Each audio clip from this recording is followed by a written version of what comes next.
My name is Dennis Morgan. I'm associate professor of business, marketing, and sales and advertising here at Orange Coast College. I also chair the business department. In terms of my background, I'm not only an academic, but I'm a practitioner, and that I've worked in industry all my adult life, and I continue to operate a marketing consultancy. And then by virtue of my marketing capacities, I've consulted in over 500 different industries with hundreds of clients. Some of my biggest clients include IBM, Motorola, Bank of America, Domino's Pizza, Subway. But the overwhelming majority of my experience, over 80–90% of it, is doing consulting for small businesses or entrepreneurs or new business startups, and also inventors. So that's the overwhelming majority. My expertise is in small business marketing more so than anything else. Yeah. For example, the book that I authored, Complete Guide to Marketing a Business Successfully, was by research into entrepreneurship and small business marketing. And also in graduate school too, I've done a significant amount of research into the areas of entrepreneurship, and particularly the relationship between one's education and their entrepreneurial success, the likelihood thereof, that they would achieve success based on their education or the lack thereof.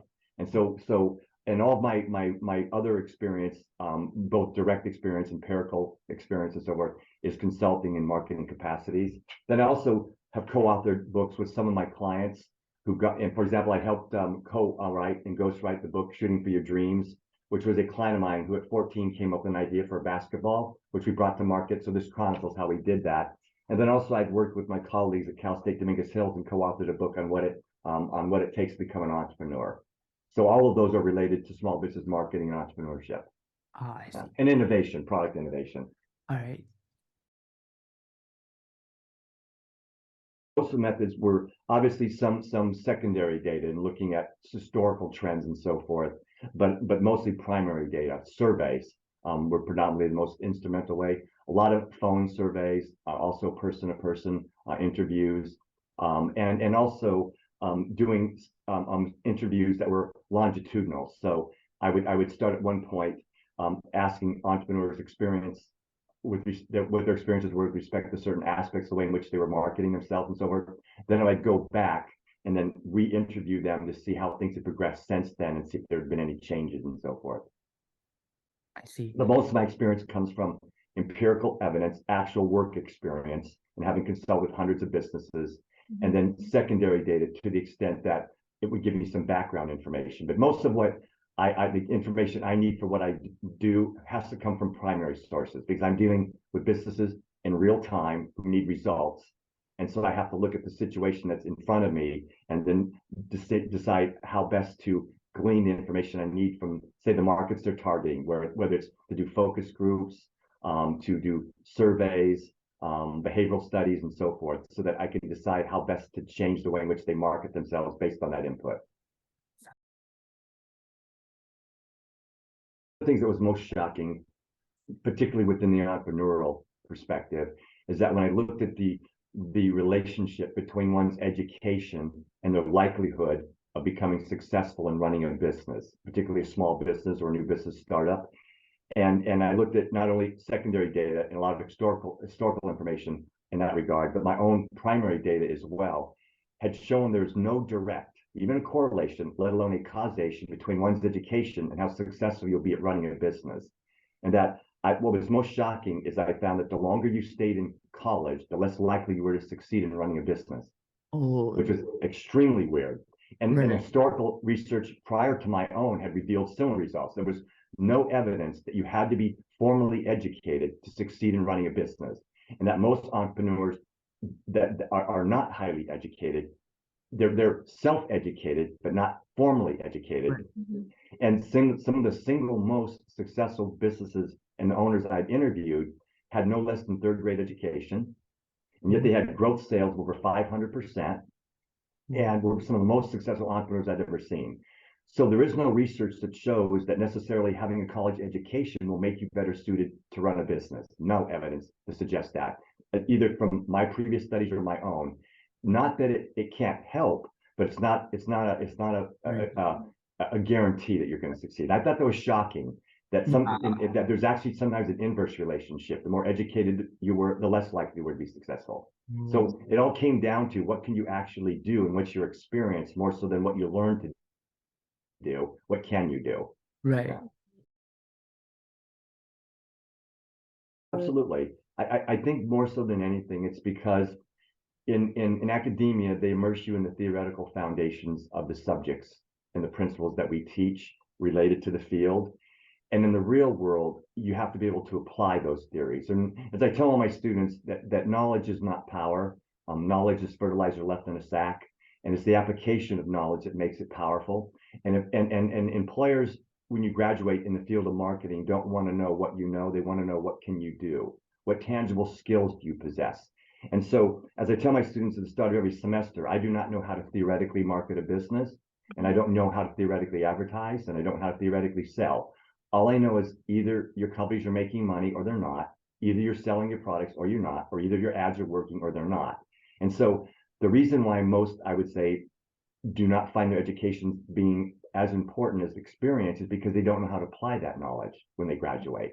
So my Right. classes are very practical, skill based, but it's clearly because it's one thing to theoretically know how to market a business, the one thing to actually be able to do it. And so it's important that you go out and practice it. And it comes through trial and error as well. So that's the predominant reason, is that you're coming out with a lot of theories, but perhaps have not been immersed in how best to apply them.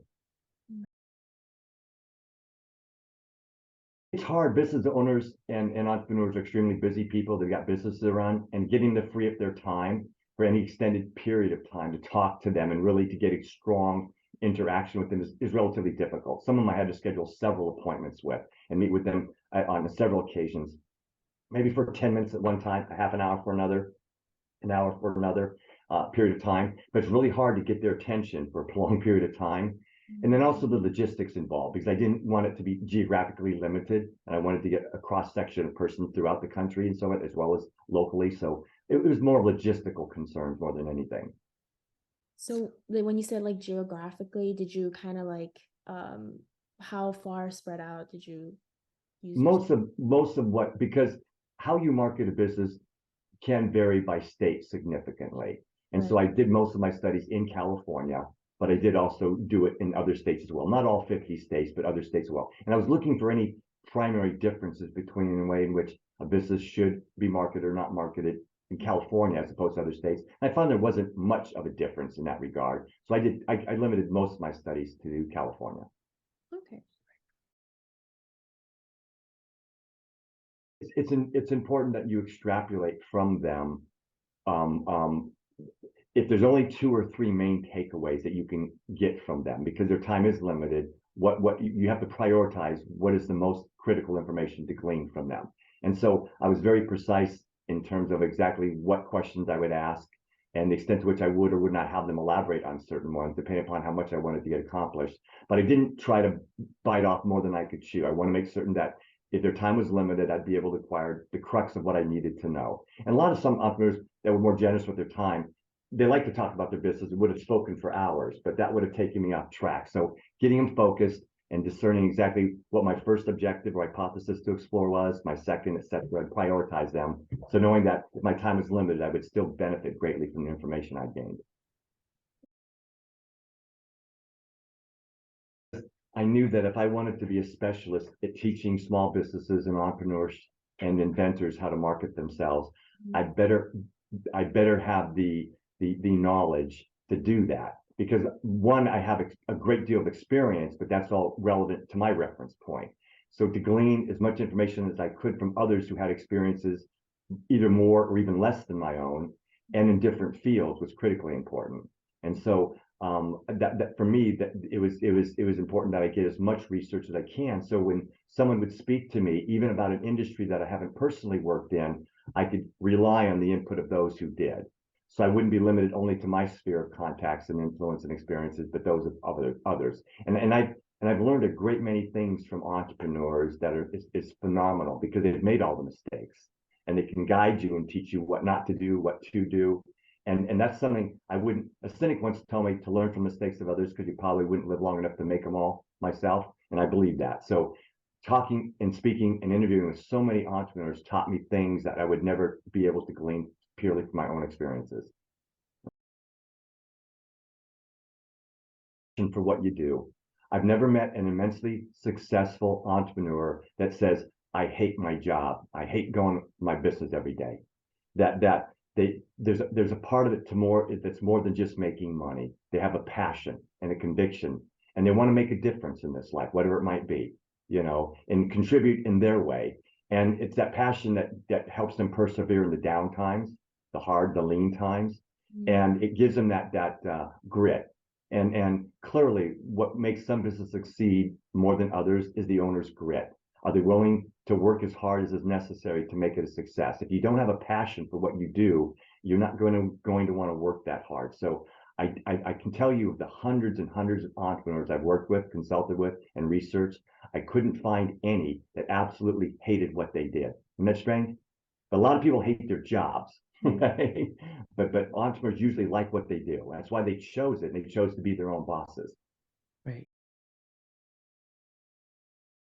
I think what we're going to see is a continued intensity of the ability to target our customers. For example, online now, we're able to target customers individually. That was never made possible before, where we used to have to teach or target people in clusters. Now we can target persons individually and create ads specifically for them.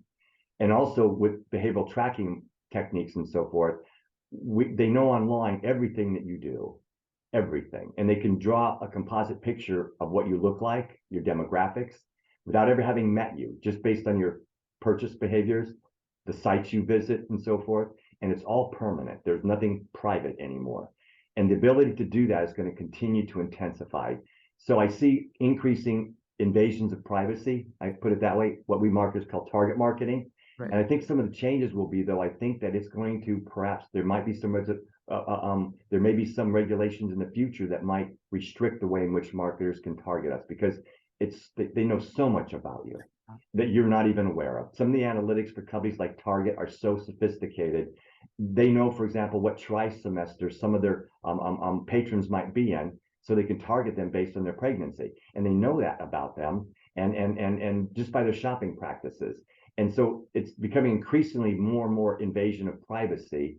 And I think that at some point, I think people are going to say enough's enough, and that it's great to be able to target your customers, but at what point do you give information that's in excess of what is necessary, and so forth. So I think there will be continued increasing intensely the ability to target people through analytics, study their behaviors, know why they do what they do. But I think it may force regulations in the future that might curtail it somewhat. So I think that is something that I see coming. All right. Thank you so much, Professor. Appreciate it. Okay. All right. Have a good one. Thank Yeah. you. Okay. Been a pleasure. Thank you. Bye. Bye.